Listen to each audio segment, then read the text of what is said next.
დღეს საქართველოს სახელმწიფო აგვისტოს ომში დაღუპულთა ხსოვნას მიაგებს პატივს.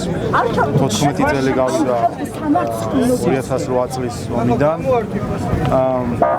ეს წლები არის ერთი სხვის წლები, როდესაც ჩვენი სახელმწიფო დაღუპულების ოჯახები ყოველდღურად ფიქრობდით იმ მსხვერპლზე, რომელიც ჩვენმა სამხედროებმა და სამოქალაქო პირებმა გაიღეს ომის დროს.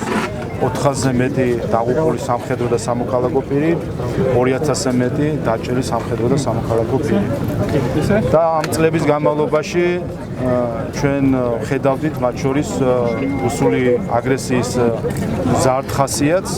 ჩვენ ნახეთ, რომ სამწუხაროდ იმის გამო, რომ სათანადო რეაგირება შესაძლოა თავის დროს 2008 წელს არ ჰქონდა საერთაშორისო საზოგადოებიდან, ნახეთ თუ რა მოხდა ამას 2014 წელს უკრაინაში, ნახეთ როგორ გაგრძელდა ეს 2022 წელს უკრაინაში. ეს არის ერთი მთლიანი აგრესიის ნაწილი და მნიშვნელოვანი არის სწორედ ამ პერსპექტივიდან, ამ გადმოსახედიდან ჩვენ ვიცოდეთ თუ რამხელა რისკები არის საქართველოსთან დაკავშირებით რუსული აგრესიის მხრივ და სწორედ ამ რისკების გაცნობიერებით იმოქმედა ჩვენმა სახელმწიფომ.